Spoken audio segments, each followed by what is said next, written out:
Welcome to Dram Talk, your new mates on your journey to the world of whiskey. I'm Brad. And I'm Daniel. And today we'll be looking at Whisky Loot's Box 6, Outback Exploration.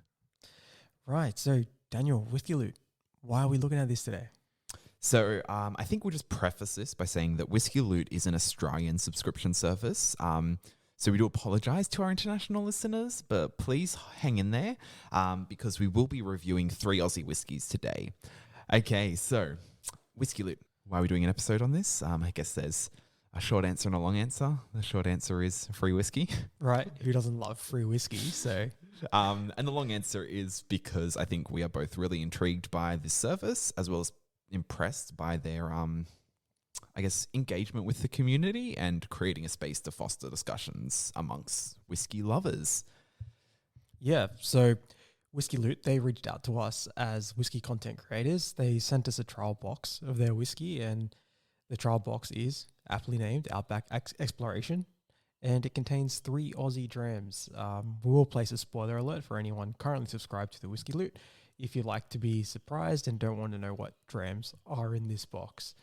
And if you're thinking about subscribing to Whisky Loot and also you don't want anything to be spoiled, then yeah, that spoiler's there for you as well. Yeah, but just keep listening because we will run through the subscription service if you're kind of tossing up whether it's something that's right for you or not. We'll just give you a bit of a rundown on what it is and our thoughts about it. And yeah, as I said, we'll then just give you a brief warning before we announce which drams are in there. So at the risk of potentially jeopardizing more complimentary drams, we will continue to be completely honest with you, our listeners, about what we think about the subscription service as well as these drams in itself. So, I mean, we do blush at being given free whiskey, but we will try and remain objective. Yeah. Okay, so aside from a chance to review a subscription service and 3 separate drams, why are we recording this episode? I guess our first experience with Whisky Loot came when we did the Whiskey Advent Calendar. So for anyone who is not aware of that, if you want to head over to our Instagram, one of our story reels called 'Tis the Season is still, like, it's there for you to view. And it was a Whiskey Advent Calendar. So 24 days, 24 whiskeys. What better way to celebrate the Christmas period? Yeah, no, there's no better way than that. Yeah, it was really great. And when I say our first experience with Whisky Loot, I really mean mine because I was the one that had the Advent Calendar. And I mean, I shared one of the drams with Brad. Yeah, it was the Wild Turkey 1894. Yes, if you do remember our Whiskey on the Rocks episode, that was a whiskey event in Sydney, and that's where I got to try that dram. And then I thought, I'll keep the 1894 aside for Brad, and he can try that. Now, Whisky Loot, their community engagement was fantastic throughout that. Like, they were just constantly sharing not just ours, but everyone's kind of daily posts on the drams, as well as commenting and just engaging with us in general. So it was really cool just to see that, I guess, the purchase of the whiskey wasn't the end part of that relationship with that service. They kind of continued on with that and just made sure we were enjoying it, which ones were our favorite, what we were getting. And just commenting on our tasting notes as well, because they did provide a lot of tasting notes with the drams too. But, you know, like anyone, like everyone tastes different things. And so it was just sharing that and they were just, commenting on that. And it was just really good to see that kind of engagement. Yeah. And really, that's probably most of the background why we're doing the episode. And then even, I guess, our previous interactions with Whisky Loot from that point of view anyway. But the service itself, right? So Whisky Loot, they're a subscription service. You get 3 60ml whiskeys delivered to you every month. So that's what you get, two drams of each. Yeah. So I mean, depends. 60ml might be your standard pour. Brad's a very heavy pourer. I was going to say that's pretty much my standard pour. So 40ml for me, 20ml for you. Yeah, but not only do you get 3 different whiskies to try, you also get access to some tasting videos that they walk you through each of the drams. And that's pretty good because, especially if you're new to whiskey and new to this whole experience, having a tasting video on top of tasting notes as well. Yep. probably takes away a bit of that alone feeling. You know, you're just sitting in a room Yeah. drinking some whiskey. It elevates just drinking whiskey to exploring whiskey. Like just for any kind of level of whiskey drinker you are. Like Yeah. if you're new, it's really good to have that guide. If you're kind of partway through or even experienced, like it's just always good to have other people's opinions because it allows you to pick out something else. Yeah, I mean, at least that's what we're hoping for. Yep. You know, we make a podcast. This is what we do. So we hope everyone listening to it is getting some value out of this. It's not just because we love the sound of our own voices. I mean, that too. Yeah. If you subscribe, you have an online community that you're part of then, and you just get to continue to share your experience with others. And that's what really has been, what we've noticed with Whisky Loot, is just this whole idea of community. Mm-hmm. So it's really great to see that you're not just a number. Mm-hmm. You're actually a part of a wider thing. Yeah. And I mean, like if you don't want to subscribe, if you're like not sure whether it's for you or not, and I mean, you've heard us talk about it a lot, but you're like kind of want to see what this is before I subscribe. They do offer like tasting packs. So you can buy like a trial tasting pack from their website, kind of like a try before you subscribe kind of deal. And I did find like opening this pack was a lot more exciting than opening a bottle I've ordered. And like, don't get me wrong, any moment whiskey arrives in the mail is always an exciting moment. But like I think this was the difference between just like ordering a bottle and you open the box and you're like, oh, there's a bottle, to getting a pack. And then it's like this really nice white box and you lift it up and there are 3 drams like laid out really nicely in this kind of like foam packaging. It's like 10 out of 10 for presentation. Yeah. It's a bespoke box. So it's made for purpose. And not only that, like with the excitement of it, I can relate to what Daniel was saying, because even for us, just getting that message saying, hey, we'd like to send you something to try, it was like, oh my God. But even then we were just thinking, oh my God, what are they going to send? What's in the pack? And even they just gave us the name of the pack. So even that set us just going like, oh man, 3 Aussie, 3 Aussie whiskeys. Yeah. What are we going to get? So that whole excitement was really, really good. It's probably part of the experience as well. Yeah, and I guess here is where we'll put in that kind of spoiler warning for anyone who is not wanting to know which drams come in this box. Either pause the pod here and then come back once you've received your box and seen the drams. All right, so our first dram in the Outback Exploration, the Corowa Characters. Now, Daniel, you've tried this before. I have, yeah. So it was one of the ones that came in the Whisky Loot Advent calendar, and I'd have to say it's probably one of my favourite drams from there. And I'm not saying that because I'm biased and it's one that was in New South Wales. So like our home state. Okay, that wasn't where I was getting to with you've tried this before. I was just going to pour this for myself. You bastard. Okay, so Corowa Characters, as we mentioned, the distillery is located in New South Wales.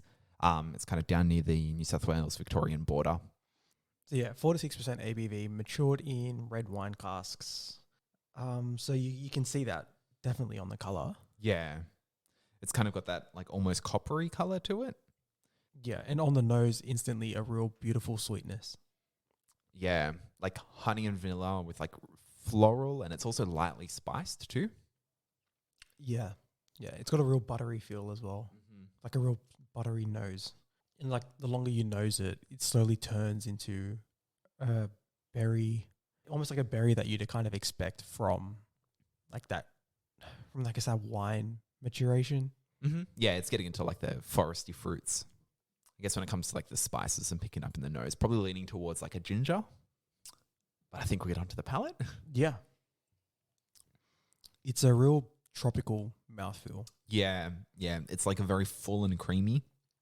Yeah. And there's still like hints of vanilla kind of wrapping everything. Yeah, getting like, as you're saying, like when you talk about like tropical flavors, like ripe pineapple, mango. Yeah. But also like a really thick honey too. Like I just love the viscosity of this ram. Yeah, and it's not even like just that honey note. It's almost like the waxy feel you kind of get when you're eating honeycomb as well. Yeah, definitely. But like just really pleasant dram. And I can see where you were going when you mentioned this is probably one of your favorite drams from the advent calendar. Yeah. Because what I found is it's got like a lot of these kind of familiar flavors we associate with a lot of like Scottish drams, but there's also kind of like an underlying twist that's almost not quintessential of Australian drams, but at least distinct in a dram that's not like you pick it up and you're like, this isn't a Scotch. Yeah, yeah. And for the finish right now, I'd say it's a pretty short finish. Mm-hmm. You almost get those hints of maybe raisin or sultana coming along there, Yep. but that's about all I'm getting. Yeah, I'm looking back over my notes, mainly from the advent calendar kind of posts I was doing on Instagram, and I did know that there was like the finish is sweet with a hint of coffee beans. I'm maybe not necessarily getting the same bitterness of the coffee beans I was getting before. It's still very sweet on the finish now.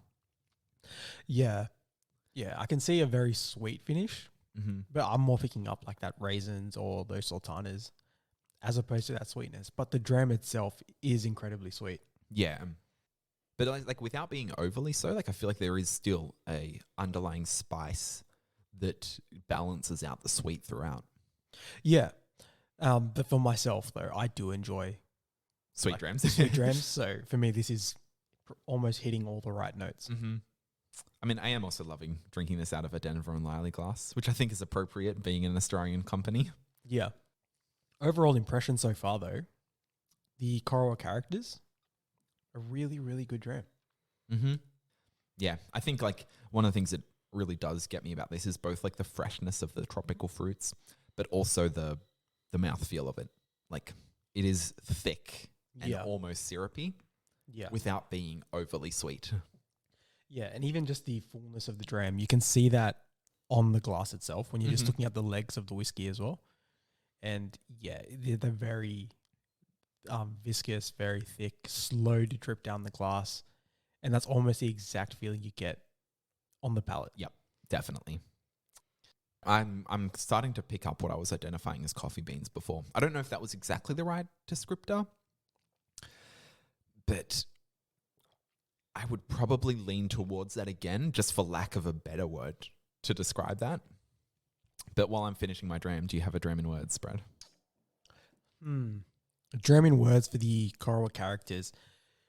This is almost grabbing honeycomb straight from a beehive Mm-hmm. and just going to town. Just Winnie the Poohing it. Yeah, that's exactly what this is. This is hand in the beehive, ripping out a whole nest of honeycomb Yep. and just going straight into it. Nice. I almost want to stick by my original dram in words again for the Instagram post I was doing. And I said, it's a warm summer's day on an Aussie beach and I'm on the shore with a pineapple and mango smoothie in hand.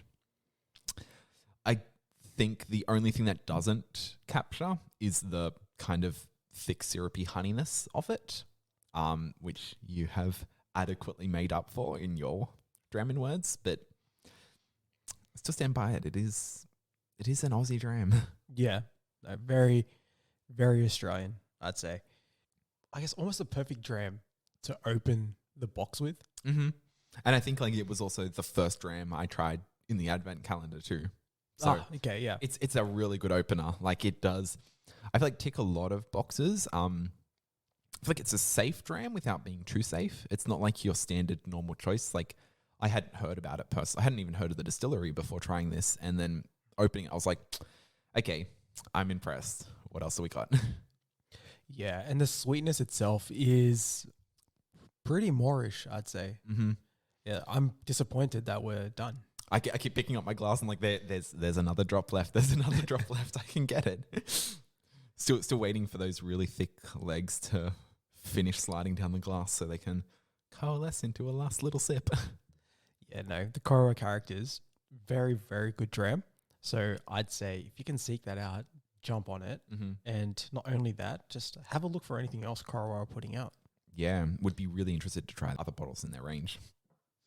Alrighty, so dram number 2 is the Whisky Loot Double Cask from Launceston Distillery in Tasmania. Yeah, so this one is one that I guess you wouldn't be able to get anywhere outside of the Whisky Loot. So it's one that neither of us have tried, so it's a first for both of us. Right. And the distillery itself, they are a tiny operation in Launceston Airport, and they're from grain to bottle. So everything happens under the one roof. And it's bottled exclusively for Whisky Loot, as Daniel mentioned. And the dram is a marriage of spirit aged in tawny casks and ex-bourbon barrels. And, of course, non-chill filtered. So we'd love to see that. Love to see it. You definitely get the oak from the bourbon barrel on the nose. Then it's followed by a toffee note. I was going to say there is like a, kind of like sweet, sticky note that I would usually associate with a fortified wine. Not having tried too many whiskies aged in tawny casks, I feel like it's kind of sitting in that realm of being able to identify it as a whiskey that has been aged in a fortified wine cask without knowing exactly what it is. There is still like a nice freshness to it, which I found with a lot of Australian drams. They almost have a sense of like the outdoors. Yeah, they really do. For me, there's like a real crispness to this dram on the nose. Yeah. It's almost like a green apple. Yep. But in terms of the nose, there's not much more I'm pulling out. It's mainly just that hint of oak, which really comes out at the front. Then it almost develops into that toffee note, but everything is underlined by a real crisp nature. Yeah, like a clean, crisp nature. And these were both here. Just like, do we pick up anything else? And not really, but like, maybe we'll go into the palate, then come back to the nose and see if like kind of those two reinforce each other and we can pick out anything else. I can see some raisin and a bit of fig on the palate. Yeah, that's good. Perfect fig, yeah. I was like, there is kind of like a fruit, but it's like not like a crazy sweet fruit. Yeah. Then I get like the hints of honey as well, but overall, they're the main things that are sticking out to me on the palate right now. Yeah, I guess like where I'm still sitting with this, and it's one of the things like it's really hard to place flavor notes too, is it is still giving me that really like kind of outdoorsy note. And I'm getting almost like a kind of like the tannins of the tea, like a really strong tea vibe at the end, without it being the taste of tea. But like it's borderline into our dram in words now, but I feel like I'm sitting in a pine forest over an open fire, just cooking, like heating up a tea in a tin can over a fire.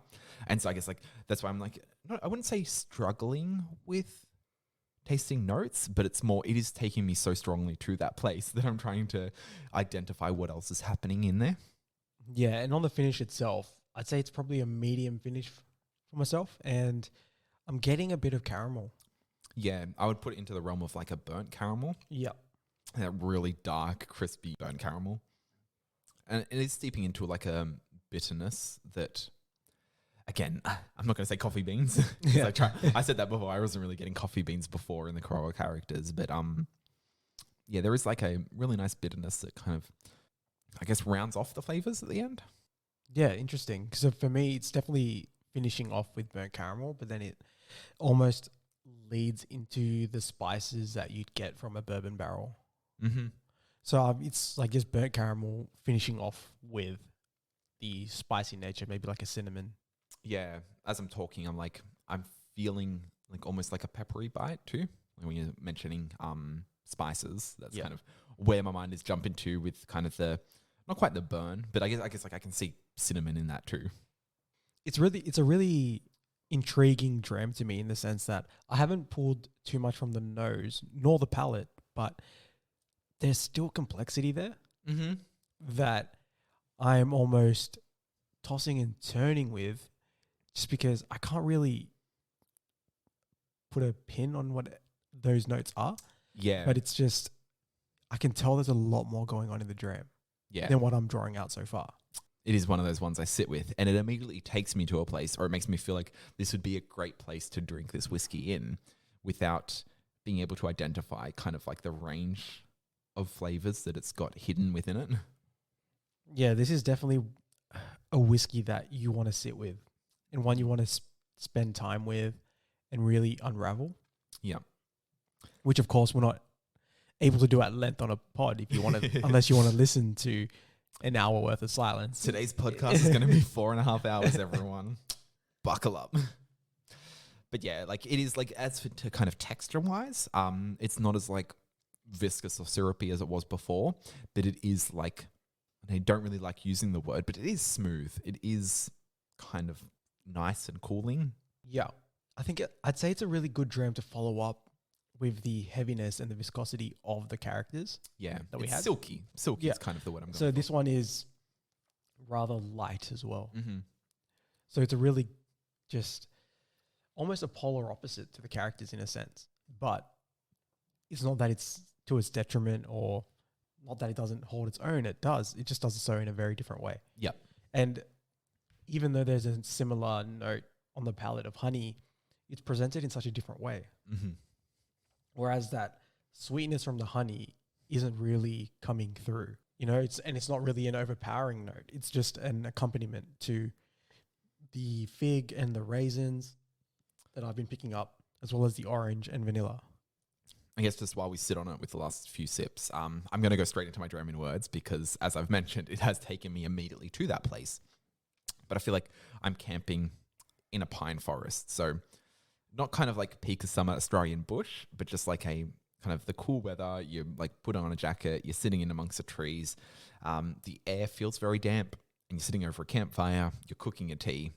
And so it's like a really good contrast to the dram we had previously where I felt like it was like holiday mode on an Australian beach, hot summer, tropical fruits. This is kind of like one with nature out in the bush, making a natural tea. Oh yeah, that's good. That's good. So for me, my dram in words, this is a cold winter's night in the Australian outback. And you're looking for something to warm you. You don't have a fire, but you've got the Whisky Loot double cask. And that's what this is. It's A just, sky full of stars. yeah, it's almost the perfect winter dram. Mm-hmm. So 2 quality drams so far. And we haven't even cracked the 3rd bottle. I know, Australian whiskey making us proud. For our Australian listeners, I believe this cask is still available. Like you can buy this entire bottle from their website itself. I don't know if we want to give the price. It's $169, like regular retail price, and $160 if you're a member. $160.55 if you're a member. Otherwise, get this tasting box and you get to try along with the pod. Yeah, and I mean, just the nature of this whiskey itself, just one that you want to sit with and really explore. So it has me very, very intrigued. Yeah, and I think like as you were saying, like you're correct that this is one for a good like winter's night because you kind of get that nice coolness. So you get the feel of winter, but at that end, the spices of like the cinnamon and the pepper, they do like warm your insides. Alrighty, so dram number 3, the final dram of the Outback Exploration Box. You hear that, Whisky Loot? We're on our final dram. Right, so the final dram is the Upshot Australian Whiskey by Whippersnapper Distillery. I mean, come up with a more Australian name. Yeah. Whippersnapper. So Whippersnapper, they handcraft all their whiskies from 100% West Australian grains. And Upshot is a unique Aussie spin on the wheated bourbon style. So pretty similar to Maker's Mark. It's artfully aged in virgin oak in Perth's urban Mediterranean climate. The wood and fruity new make this dram an award winner. So going off of that, that's some big words. It is a lot of big words. No, it's giving me a little bit of expectation before I go into this dram. Oh, like there's a lot of spice on the nose. That's interesting because for me, I almost immediately get pear. Oh, wow. Okay. And it's like not just pear, it's like a poached pear. Ah, interesting. I feel like after those initial hits of different flavors, it kind of like, that's the way to describe it. Like it balances out into like kind of a nice malty dram. Like there's a nice substance to it. Yeah, it's got a real fullness to the nose. And it's not too sweet. Like there is a sweetness there. But the main thing that's jumping out at me is that poached pear, and I can't smell past it. Yeah, like I'm not getting it as vividly as you're saying you are. Again, it is nicely spiced and like kind of spiced and that creamy maltiness that I usually associate with a full dram. They're really the two dominant things. I can see a vanilla note, but it's a really creamy vanilla. Yeah. But there's almost like a sugary glaze, like on the outside of like Krispy Kreme donuts. Right. And this one is at 43%? Yes, 43%. So it's interesting to note as well that this is corn whiskey as well. Oh, interesting. Yeah, corn, wheat, and barley. I think immediately on the palate, you can see that it's very woody, and the spice from that is really coming through. Yeah, I found on that initial sip, like everything happened really fast. It came in, there was a bunch of flavors, then it left. So it felt really, really quick and really short. But then kind of like the underlying remnants that was just still sticking on my tongue kind of brought out a light syrupiness. So probably have to go in and revisit that because a lot of that happened really fast. Yeah, I don't know. I'm almost left with custard. I took a slower sip and was getting custard at the front. Yeah. And then, yeah, more of that spice started coming up. And I think you're right. Yeah, it is like a woody spice. For me, the finish is probably short to medium, but it's leaving me a real maple syrup kind of sweetness on the palate with the finish. It's really interesting to me because on the palate itself, initially, it's not overly sweet, more so creamy and fruity. But then on the finish is where you find the sweetness. Yeah. That's really interesting to me.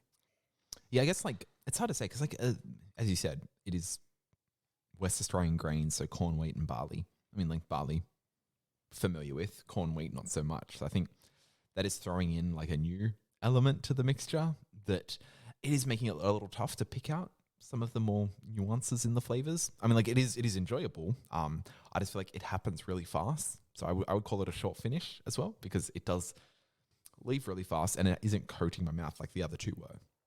Yeah. Yeah, it's really interesting because they do define this dram as a medium to long finish. So it's really interesting that we're getting more of the short to medium finish. Yeah. And it might just be coming off the back of the other two. Yeah. Like I don't know how many people would get a box of this and then knock out all 3 drams within the space of like half an hour. Yeah. There is that as well. I know, but there is like a really good flavor to this. I'm just having a little trouble picking it out. Yeah. So like I mentioned, I initially get custard and it flows into a fruitiness that is very similar to like a peach. Yep. But it's like tinned peach. Ah, okay, yep. I get that in the sense like that kind of liquidy syrup that you get in those tinned fruits. Yeah. Yeah. There is like speaking of custard, there is like a dessert I've had where it's like custard on top of like a warm cake. I don't exactly know what kind of cake that is, but that's kind of what's coming up in my mind. So I guess I'm getting that kind of the grains and wheat almost in like a cake mixture kind of thing, but like cooked cake mixture.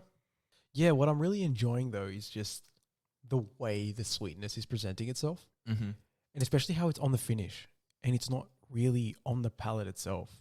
And what I keep going back to is just how pleasant that finish is because of the fact that it just leaves a sweetness on your palate. Whereas like typically when you're having a dram, you'd get that sweetness either on the nose or on the actual palate itself, not on the finish. Right.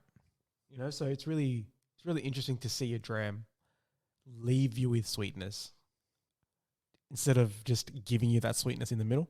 Yeah, I think this is like a really good option as like a dessert whiskey, like one for especially for people who aren't a huge fan of like the overly sweet like fortified wines or dessert wines. But if you want kind of like a nice alcoholic digestive that doesn't leave you with kind of like an overly sweet aftertaste, like this would be a really good accompaniment to like warm custard on cake. Yeah, I can really see that. Yeah. Overall, though, a good way to round out the Outback exploration, I think. Yeah, and there is like that maltiness was picking up on the nose. The more I'm sipping with it, the more it's coming through on the palate, and it is a really pleasant flavor. I think that's the flavor I'm kind of trying to identify.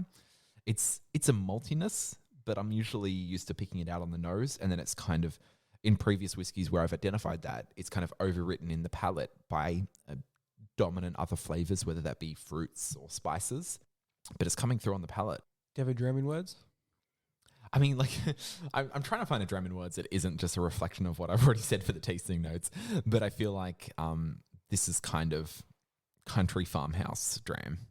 Like, my grandparents had a farm, so I always remember going out to that. It was out near Mudgee, and it just reminds me of evenings there, having dessert as a kid, and again, kind of custard and cake. That's a dominant like notion I'm getting from this. So it's like, yeah, farmhouse vibes.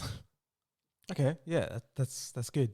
So for me, this is, I'd say that it's very comforting. Yeah. Just because of that custard nature. Everyone's, like, most people love custard, right? And just to have that in a dram is pretty incredible for me. Yeah. So, man, my dram in words would have to be, I'd say, unadulterated custard. That's what this is. Yep. Alrighty, so with that, that's the last dram of the Whisky Loot Outback Exploration Box. So it's time for the ratings. So Cora characters. I'll go first. Yep. I have the Cora characters at a 7.7. Nice. What about you? Yeah, I think I'm going to put it at a 7.8. All right, 7.8. Not bad. Not bad. And I'll immediately follow that with the Whisky Loot Double Cask coming in at a 7.7. I really enjoyed that, and for all the reasons you heard earlier, and it comes in just under. Yeah, so for me, the Whisky Loot Double Cask is at a 7.5. Yep. Then straight after that, with the Whippersnapper Distillery Upshot, probably at a 7.6. I'm really enjoying this one. Okay. Yeah. I'd probably put it at a 7.4. Like, it was really enjoyable, don't get me wrong. It just didn't strike out to me as much as the other two did. Yeah. But yeah, I think like it is quite decent, and they all deserve to sit in that range of sevens. Yeah, they do really deserve to sit in the sevens. They're all really, really great whiskies. Now, the Whisky Loot box, the Outback Exploration, what do we think? Okay, so this is going to be a mix between like the box, absolutely great. Like, I personally wouldn't go out to buy these 3 different bottles to try them, and I don't know if I would have necessarily chosen them at a bar from the mix to try. And so in that sense, like, I am glad I got to experience each of these, and I know like if I was looking at buying a bottle from an Australian distillery, like this is probably the best way I'd go about it. I'd be like, I'd find a pack that has a range of different whiskies to experience a wide range of, and then I would make a decision as to whether I wanted to go. But either way, like there's no loss there, because like even if I decide I don't want to buy any of these bottles, I've still got to try 3 different Australian whiskies from 3 different distilleries, and I could at least then know where I sit in that range of what I like and what I don't like, or at least where I'd be leaning more towards when it comes to choosing from the wider range of Australian whiskies. And so I think that is the thing that this box and the Whisky Loot offers, is that kind of chance to experience a range of different whiskies that you may not necessarily see at your local whiskey bar or restaurant, but it gives you like kind of like a starting place to then go from when it comes to choosing a range of different bottles. So I did really enjoy the pack. I thought that was a good range of whiskies to try, and I'm glad that they're not ones that I would have immediately thought of when I thought, should I get into Australian whiskies? Which one do I look at? Because there are some other, I would say, more popular distilleries that you'd usually see if you go to a bottle shop or a whiskey bar. And yeah, they're kind of like what you'd be selecting from. So this does give you a diverse experience that you wouldn't normally see. Yeah, I agree with you fully there. I probably wouldn't go out and have purchased these if not for this box. And not only that, I wouldn't even have these on my radar. Yep. About whether or not I should give them a go or give them a crack. So in terms of broadening your horizons and giving you a lot more to think about when it comes to the world of whiskey, because that's what Whisky Loot offer. They give you a little snapshot of different places in whiskey for you to then, I guess, continue your journey on from that as a starting point. So exactly for me, when I'm looking at this and seeing the Australian whiskey we got to try today, it really has me wanting to delve deeper into Australian whiskey, seeing that, okay, you know, I had heard of Corolla. Yep. Especially from you. You mentioned the characters was a really good dram. So that had already had me intrigued from the get-go. But then from Launceston and as well as Whippersnapper, two distilleries that I haven't tried any whiskey from. And in Whippersnapper's case, I'd not heard of them before. Yeah. So excellent service, because now they're on my radar. And it's something that I'm going to look out for, especially if I see a whiskey from Launceston or a whiskey from Whippersnapper at a bar somewhere. That's actually going to be on my radar now. It's not going to be something that I overlook. Yep. You're absolutely right. Like, it does put new items on your radar. And that's the thing. It's like, if you're in this for the experience, you're kind of limiting your experience if you're just selecting from, I guess, the mainstream popular ones that make it onto the local bar's menu list or that appear in your local bottle shop. But there's such a wide range out there that you can select from. And I think that when it comes down to it as well, like, especially as I would expect for most whiskey drinkers, we are usually leaning towards quality over quantity. And that's kind of like when it comes to especially alcohol, like, we do spend a little bit more money to get a little bit of a higher quality product to try and experience that. And so that was one of the things I've been tossing up with when looking into the subscription service and looking at the cost of it. And I'm like, for, let's say, $60 a month, I'm like, that is nearly an entire 500 to 700 ml bottle of whiskey. But the service only gives you 3 60 ml bottles. So what's that, 180 mils? For almost the price of an entire bottle. But, you know, as people who like choose where we place our money and what we're buying and the experience we're going to be getting out of that, I think it is a better option to get a wider range of experiences as opposed to just spending that same money on a single bottle and then you're just going to get one single experience. And don't get me wrong, I still purchase whole bottles because I usually know the whiskeys I like and know which ones I want to buy. But, you know, this gives you an option. And I think we have recommended this to our listeners before. Like, if you don't know where to go or you don't know the next step or how to get out of your comfort zone, go to your local bar and order a couple of different drams and try it. And this is basically offering that. You get it in the comfort of your own home. But not only that, you get these options selected for you from people who know about whiskey. Yeah, and not only that, you have someone pretty much walking you through each of the drams as well. Yep.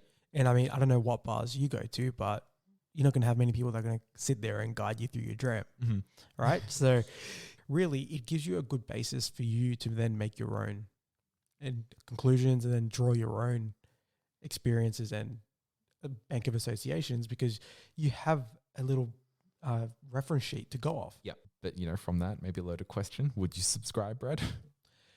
Would I subscribe? It's something that I definitely consider, but in terms of a monthly subscription, I'd be more leaning towards the one-off and purchasing the packs individually. Yep. Because I'm very confident in my whiskey journey now. I know what I enjoy and I know what experiences I'm looking to seek out.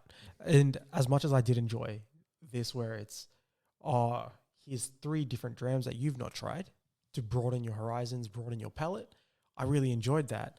And I'd be more inclined to jumping on their side, seeing what different packs they have available, and then picking one that's, I guess, one that I'd want to experience, one that I'd want to open up, and I wanted to direct my journey.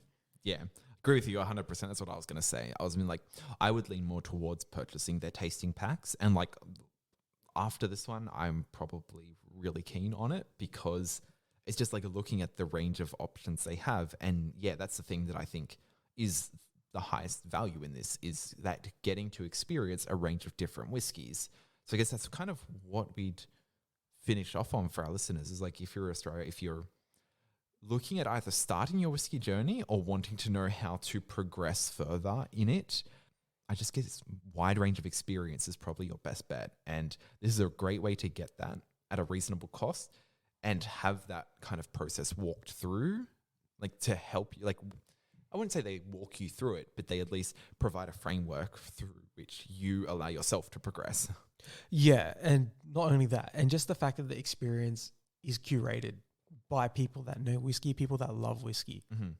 It's got that added care factor in it. Yeah. And just even the way it's presented to you when you get the package, you can see that it's made by people that love what they do, people that love whiskey. And that's what you want. Yeah, and they appreciate the, I guess, value of nice, clean design. Like, as you said, the box is bespoke. It is professional. It is really exciting to get and to open up and then to go through with the bottles.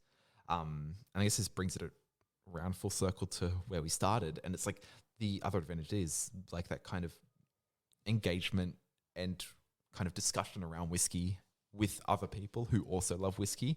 That is probably one of the most invaluable things you can get if you're looking at progressing on your whiskey journey. And you may not have, especially kind of in the age of COVID, you may not have like a solid community around you that you can regularly meet up with and drink whiskey with. It just provides another alternative avenue for that. Yeah, so really, overall, the Whisky Loot service is one that I'm probably going to jump on, but more so in the one-off purchases. Yeah, I would agree. I think that is for people at like where we're currently sitting on our whiskey journey and for what we're after. And as you said, we know the bottles we like and what we would like to buy, but there is kind of a lot of value in these tasting packs that we would probably look at purchasing. So you'll say if anyone is interested both in the Advent calendar or Whisky Loot in general, head over to our Instagram. You'll see our story on the Advent calendar, and you can see all of the drams I tried, tasting notes, as well as the dram in words for those. And then we'll have a link in our bio that'll send you towards the Whisky Loot site so you can check out their store, the subscription service, and then, make up your own mind upon the information we've provided here, as well as what you can find out from them. If you have any questions, we're more than happy to help you out and answer some of them. So you can email us at dramtalk.au@gmail.com. Yeah, or you can reach us at Dram Talk Podcast on Instagram. Yeah, probably should have mentioned the Instagram handle. Yeah. But yeah, thanks for listening, ladies and gentlemen. I guess that's all we've got time for today. It would be a huge help if you could give us a rating. Yeah, like wherever you get your podcast, it will really help us out. Righty. Our glasses are empty, but we hope yours aren't. So, If they are, pour another dram!